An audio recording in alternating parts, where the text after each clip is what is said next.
Let's understand the world a little better. I'm your host, Timo Wunderlich, and with me is Dr. Ayşe Zarakol. She's a professor of international relations at Cambridge University and author of Before the West, The Rise and Fall of Eastern World Orders.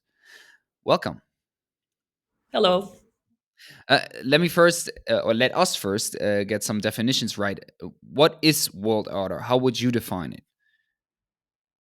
Uh, so, I mean, I use the world order to mean something similar to international order. So, what the relations between, I mean, what we call relations between states now. But of course, in the book, I'm talking about a time period where before nation states. So it's not about an international order, but it's about a world order. So essentially, projects that want to order the whole world.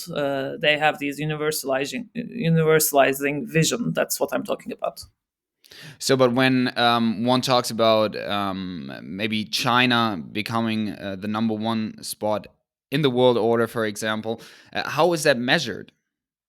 Um, well, you mean now, like today? How is that measured? Yes. How would you measure it? That's what I mean. What is your definition? How would you talk about these things? Uh, International relations scholars have different ways of thinking about this. I mean, the most traditional way is to look at military strength or economic power.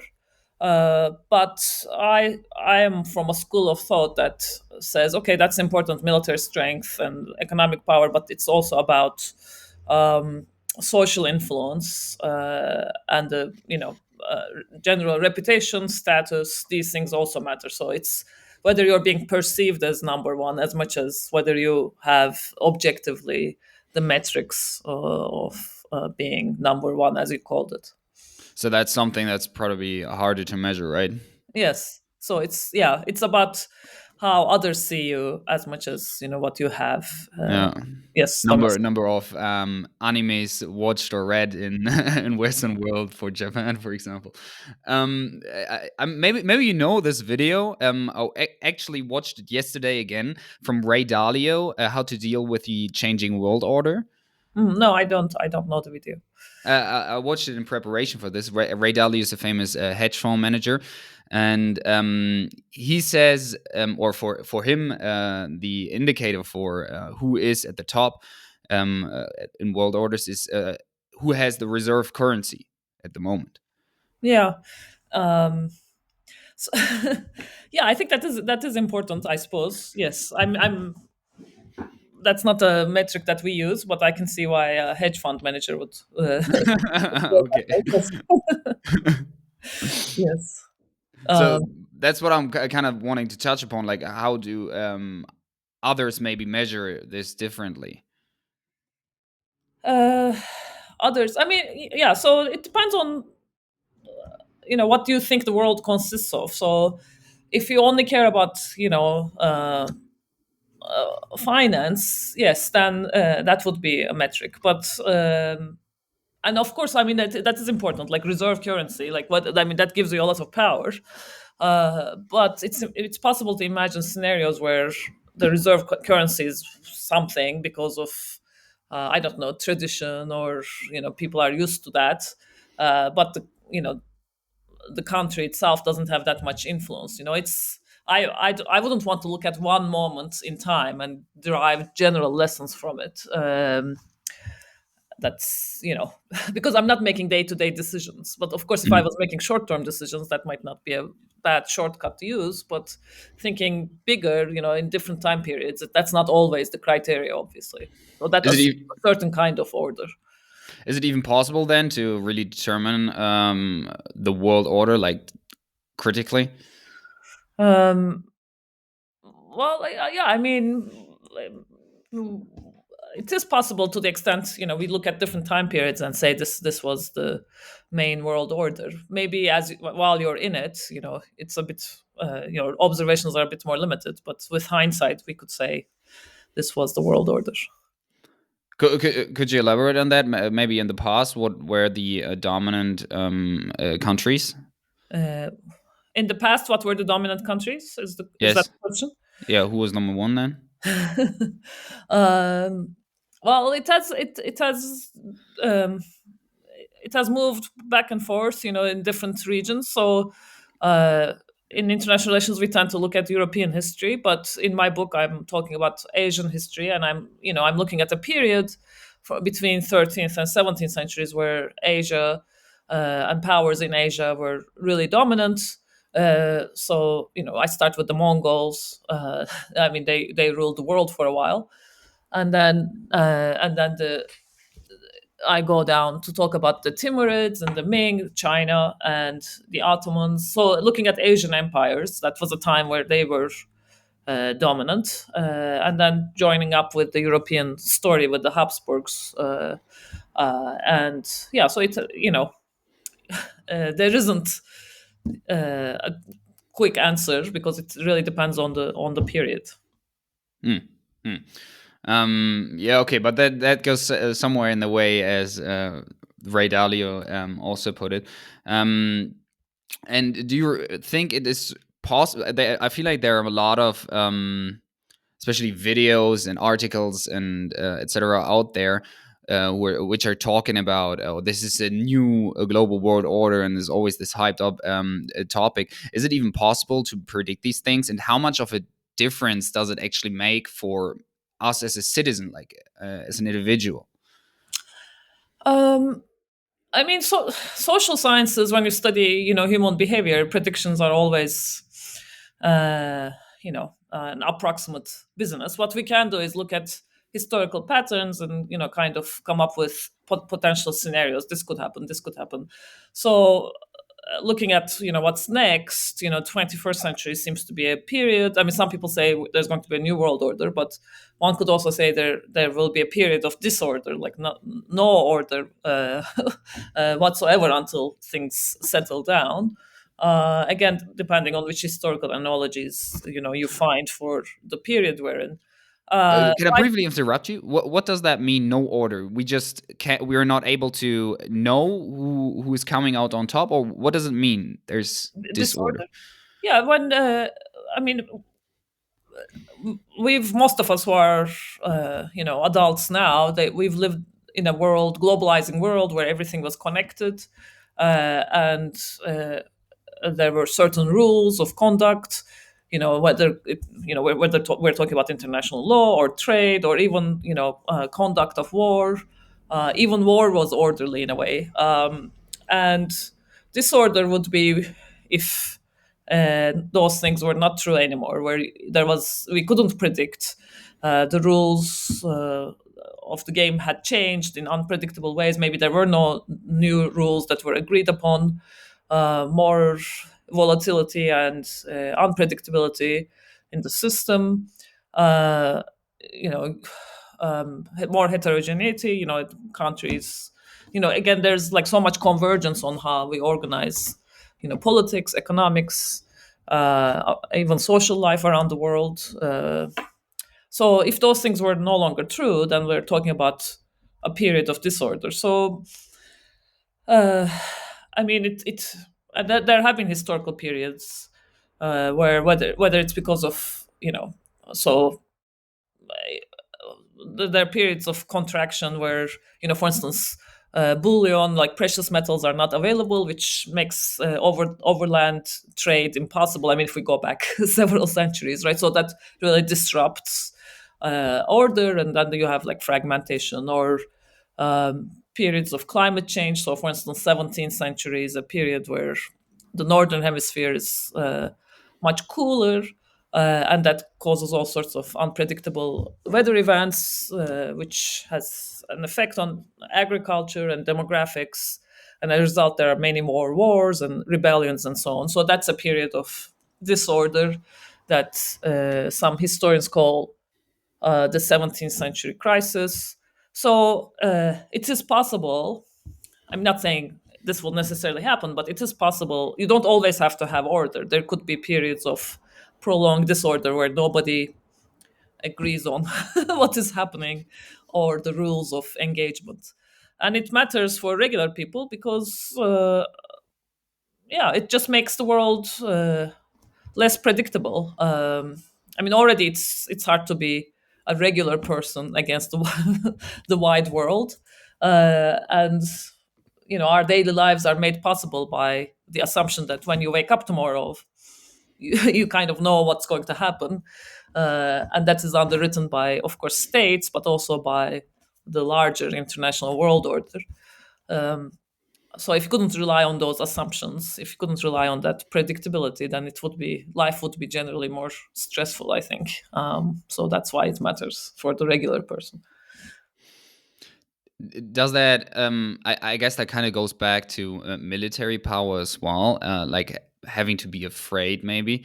um is Do sometimes these orders change without um force, I'd say?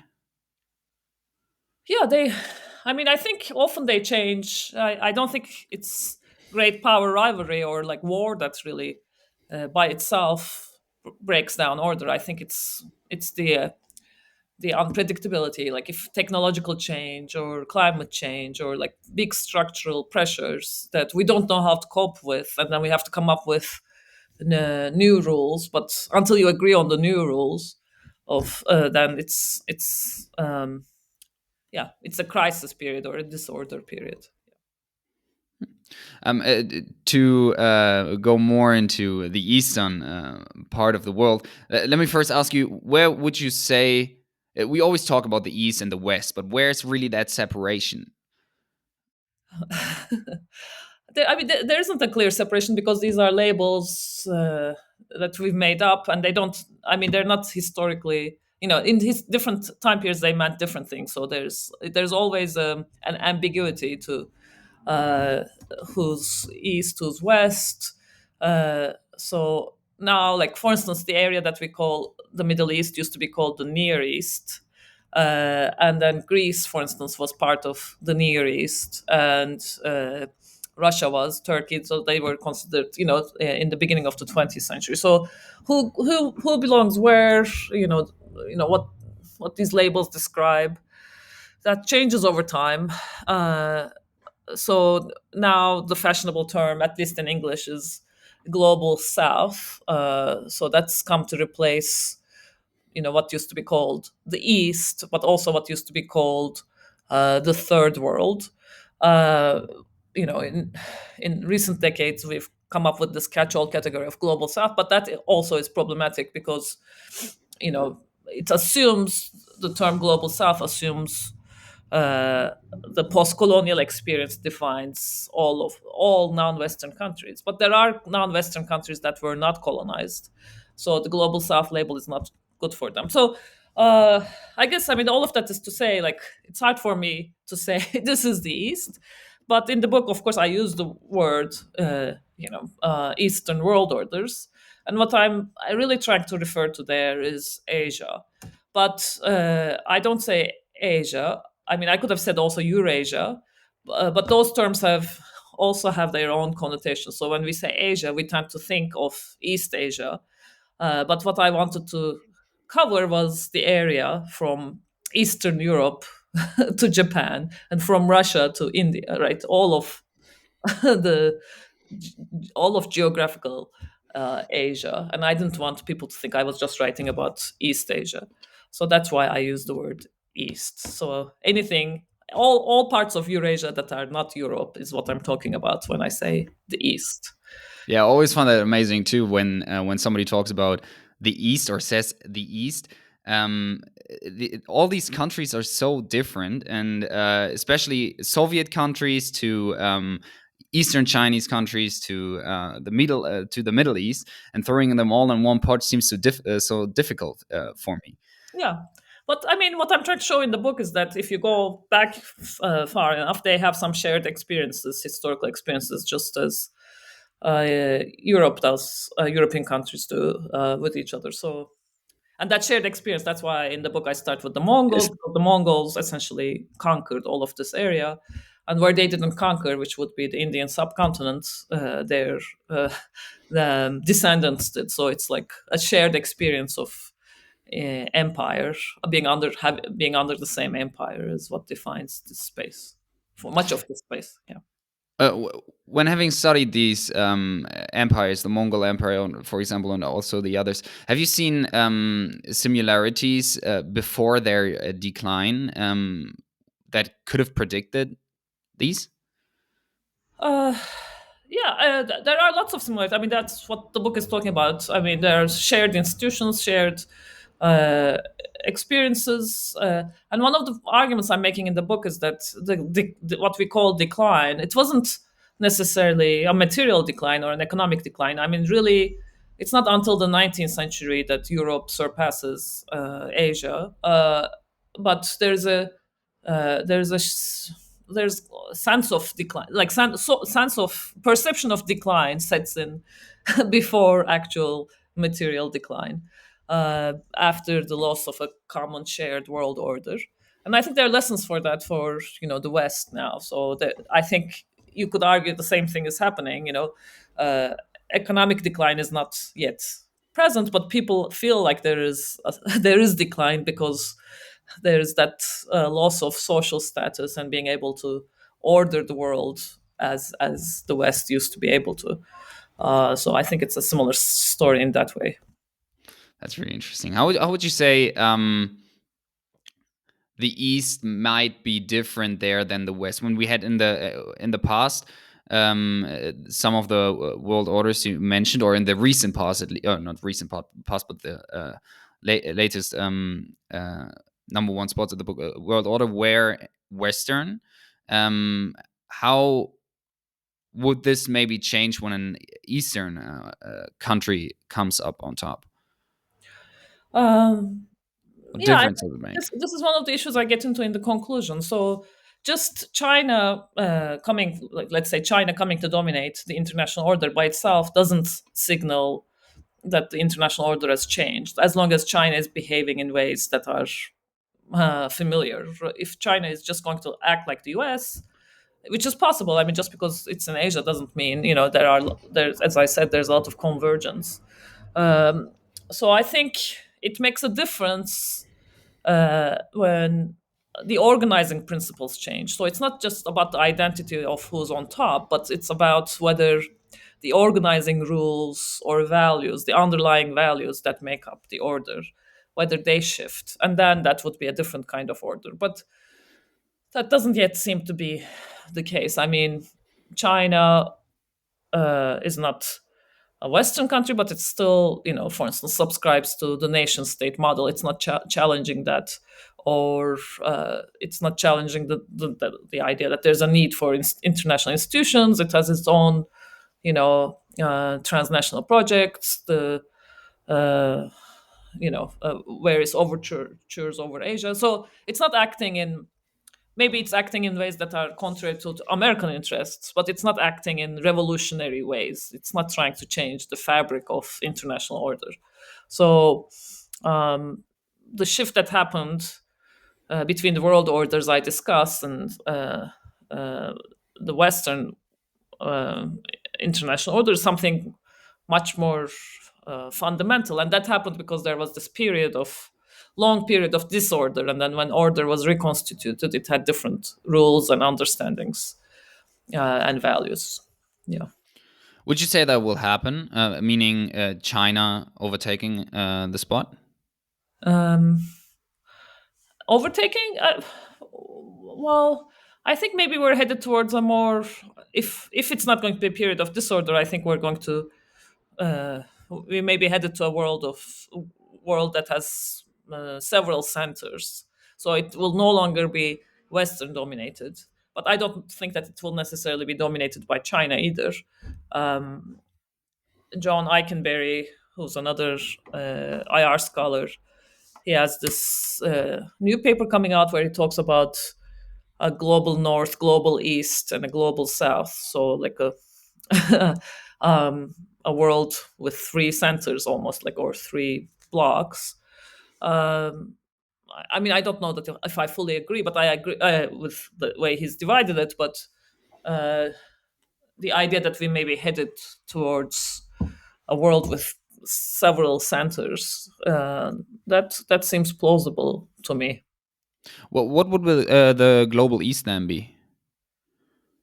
Um, well, he says the global east is like Russia and China together with their like supporters. But so that's, I mean, I'm not sure that I would categorize exactly as he does. But I suppose I would think so. If global south stands for countries that have colonial experience, I think maybe global east are countries. I mean, this is a maybe different way of getting at what he's getting at, are non-Western powers that that were not colonized, or they themselves, even if they were colonized, they themselves were empires, like they had imperial ambition, and now they want to be big players again, and maybe that's the block.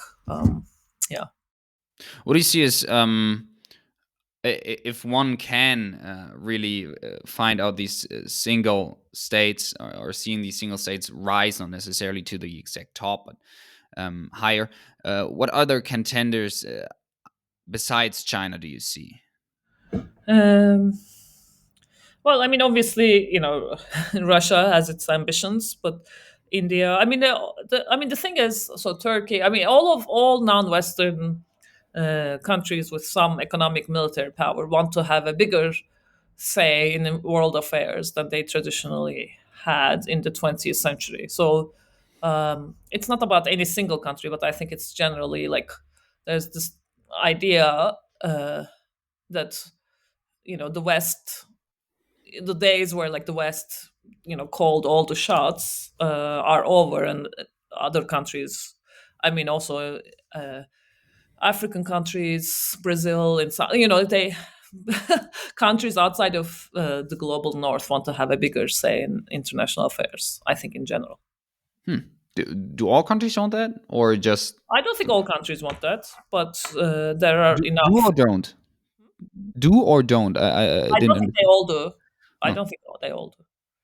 why? Uh, I mean, I think maybe all countries want to have, get more, to be taken seriously, and maybe have a more bigger say in how they conduct their own affairs. Um, but I don't think every country has ambitions for power projection outside of their own um, area.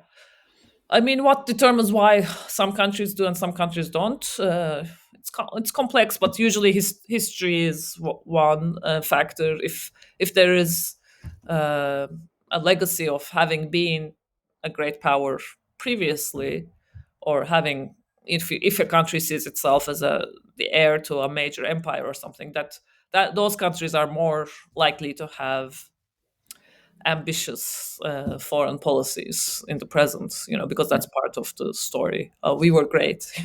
Now we can be great again. Yeah. I mean, I would understand that. Why wouldn't you want to be at the top? It seems like it comes with economic possibilities as well, for the civilization, and it helps the people on the ground as well.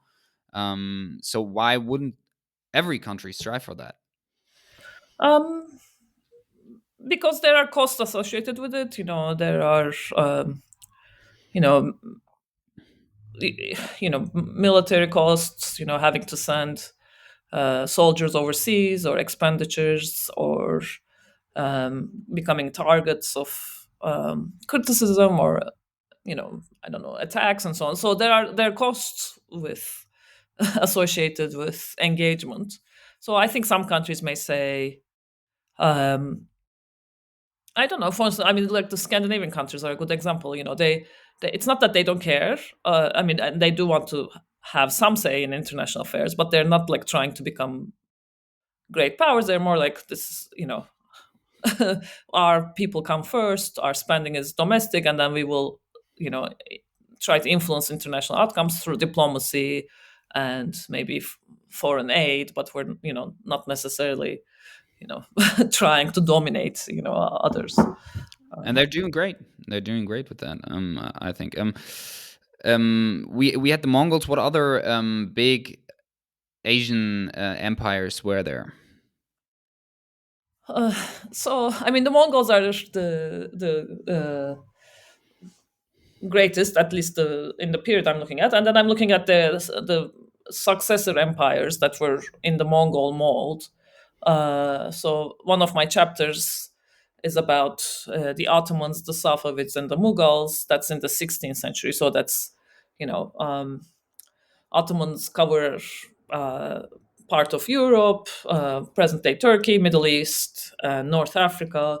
The Safavids are, present day Iran and a bit more, and the Mughals are, in Indian subcontinent and a part of Central Asia.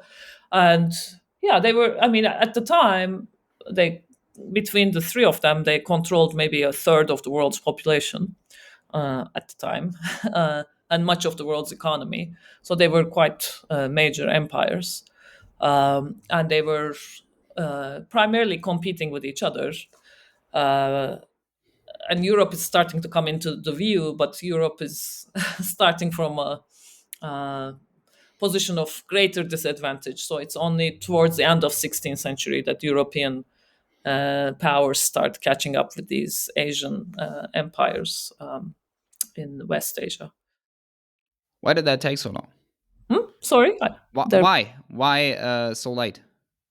Why so late? Um, because um, yeah, I mean Europe was pre-provincial, I think, for this time period. Much of economic activity, military activity, population was in Asia, and yeah, so um, Europe was kind of at the end of this larger world. Yeah, so I mean, China was always, at least, well, always, but especially for the time period I'm looking at, uh, much of the world's products are produced in China. Much of the world's population lives in China. And then that is connected to West Asia, to the area we call the Middle East through overland trade. And that's the second rich and populated area.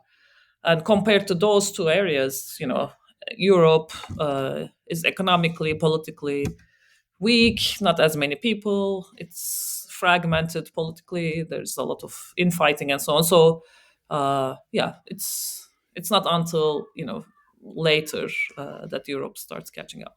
But that's again, like if you look at history and you're drawing lessons from history, that's how it usually works. Um, one region dominates and then another, and certain things that used to be disadvantages in one period become advantages in the, as the world changes, and then things that used to be advantages become disadvantages. Yeah. But yeah, I mean, I think it's interesting to try to figure out why these things are, or why certain what similarities are there, and that's what I actually wanted to ask. Next is between these empires you researched, what similarities do you see? um, so I mean, one thing that I'm looking at is what I call the Chinggisid sovereignty model, starting with Genghis Khan of the Mongols. So they had very centralized rule. So I mean, we call them, we give them different names, different empires. They had different religions at times, but they were all under the Mongol influence. So they were empires where, at least in the beginning of these empires, much of the power was concentrated in one person and one family. So that's one similarity. And that's a difference, for instance, from the European trajectory, where that type of centralization doesn't happen until later, and then immediately is resisted. That age of absolutism, and then the revolutions and so on. So the Asian trajectory is different in that way because of this empire model. Coming to the current era, I'd say, why would what would you say? Why is there so much conflict currently, especially Um, in the last years? in general, you mean in the international order? Yeah. Yes. Uh, well, I think it's because of there are all these uh, transformations. I mean, going back to what we were talking about previously, like this period of disorder.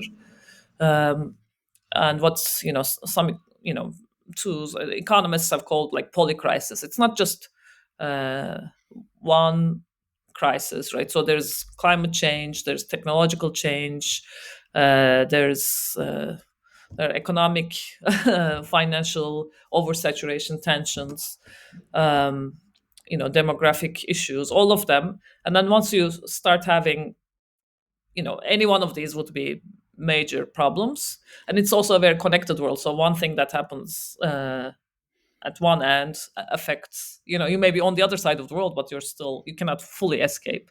So that tends to create this compounding problem, and makes the whole order, the whole system more volatile.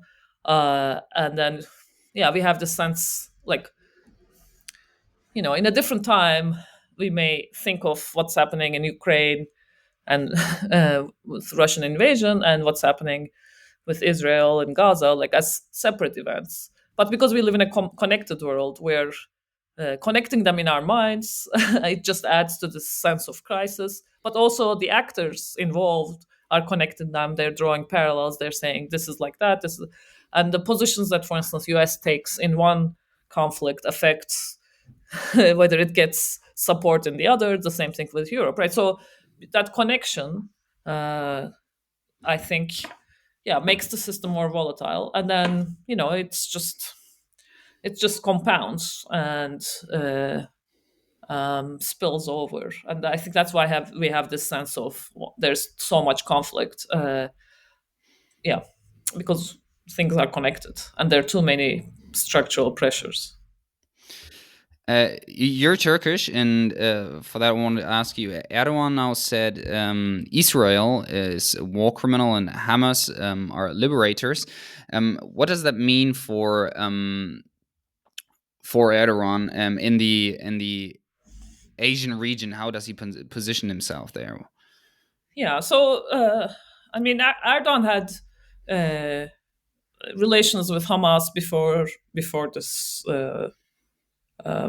latest massacre. So it's not exactly surprising that when it first happened, he tried to adapt a more measured tone, I think, but then partly because of his own base and domestic considerations, and partly because he has this relationship between both Qatar and Hamas. He came out,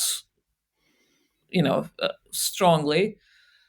Uh, I mean, what that means, I still think, it's mostly about uh, domestic considerations, and it's about his, the relationship that his regime has with the regional actors, rather than some kind of active meddling that he has in the situation.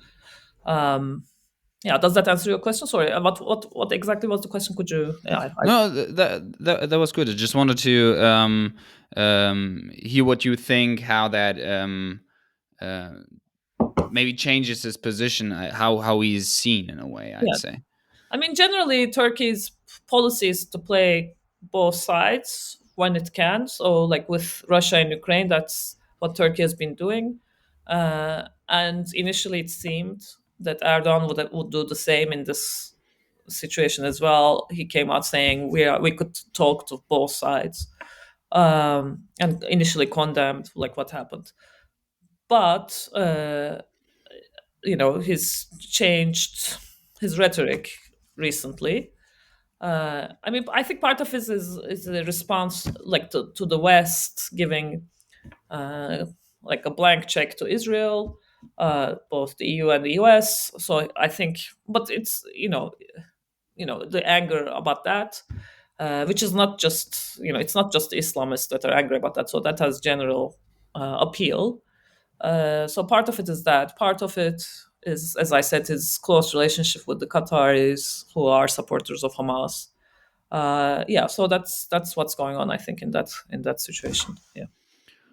In the US, do you know, are there the Turkish people that are in the US, are they supportive of Erdogan? Do you know that? In the US, Yes. there isn't a huge Turkish population in the US. But no, I don't think so. I mean, I think the diaspora that supports Erdogan tends to be more in Europe, in Germany, Belgium, France. In the UK and the US, it tends to be a higher educated, like the diaspora in English speaking countries tend to be uh, higher skilled, higher educated, and that demographic doesn't usually support Erdogan. They tend to Mm. support the opposition parties. That's really interesting because I am from Germany, Hmm. and here we like you said, there are a lot of people who are supporting him, and we're celebrating his election, for example. Yes. And even though in the German media he's not particularly portrayed well, I'd say, and that was always something that was confusing to me. I mean, of course, I mean, Germany has a huge population of people from Turkey, so they're also like there's the Kurdish diaspora that went from Turkey. They wouldn't support Erdogan, and then there's the intelligentsia who's recently left, and they're often in Berlin and so on, and they're not Erdogan supporters, but higher numbers of Erdogan supporters are concentrated in Germany. Yeah, so different demographic groups. Before we go on to the second segment, some rapid fire questions, let me ask you: is there something I should have asked you, or something that you want to add? No, no, I Okay. think we covered the basis. Yeah. Then to the rapid fire questions. I would please ask you to answer in round about 2 to 3 sentences. That Okay. would be great. So they're really rapid fire. And some are personal or more personal, and some are focus on your area of research. Let's start with a personal one. If you had a big poster, let's say on Times Square, everybody would see it. What would you put on it? What would I learn more history? Do you have a favorite quote? Oh, mm, I might, but I can't think of it now. So you should. Yeah, sorry, Okay. I won't be able to come up with something. No problem. Yeah, A controversial opinion, I believe, what almost nobody else does. a controversial belief that nobody else has. Hmm. Almost nobody else has. Hmm. You can think a little, that's no Hmm? problem. You can think for a while, that's no problem. Let's come back to that. Let me think about it. Okay, okay. Um, what would you have liked to know when you were 20? Sorry, there was a disconnection. Yeah. What would I? What what would you have liked to know when you were 20 years old? What would I? Um. These are tough questions for rapid fire. I'm sorry. Yes. The the world is going to get darker. Enjoy life while you can. I think that's what I, because I came of age at a pretty good time, where things seem to be looking up. So I wish I had more advance warning about. um, Okay. yes, Um, what do you see as the biggest problem in your area currently? in my area of study, Yes. too much specialization. People are not thinking enough about the big questions. How would you say one could solve that problem? Uh, I think we have to encourage risk taking in scholarship in academia.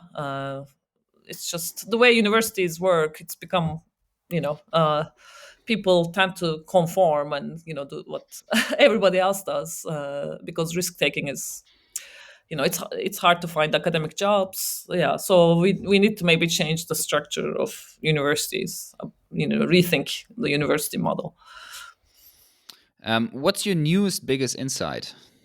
My newest biggest insight is, I mean, what I talk about in the book, that international order have been around for much longer than we have thought. They don't start in the 17th century. How would you spend $10 billion to make the world a better place? $10 million to make Billion.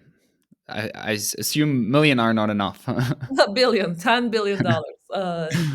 Um, I mean, uh, I think actually, giving cash, like distributing cash to people in need and then letting them do what they want with it, is probably better than any kind of controlled philanthropic model that we could come up with, which creates red tape and overhead and so on. So I think maybe I would start there, just distribute the money to people who don't have it. Good. What do you think of Henry Kissinger? I mean, not necessarily. Uh, yeah, I'm not an admirer, uh, but I don't think about them that much, to be Okay. honest. Yeah. What do you think of Erdogan? What do I think of Erdogan? Yeah. Yes. Uh, you're trying to get me in trouble. No, no. You don't have to answer any of these. I'm, I'm not an Erdogan voter. Let's leave it at that. Yeah.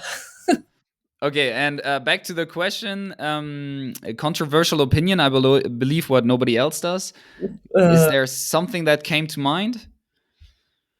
controversial. Yeah. Uh, we'd be better off without nations. That's a controversial belief. Almost nobody else has, I think. We'd Yeah. be better off without nations. That's yeah, probably is. But that's interesting. Um, is there anything you would like to promote? Maybe a website you can give out. Obviously, if you want to know more about Aisha's insights on the rise and fall of Eastern world orders, order her book Before the West. Other than that, is there anything else you want to promote? No, not right now. But thank you for taking time to engage with my book and taking it to maybe a broader audience. So thank you. Thank you very much. Thank you.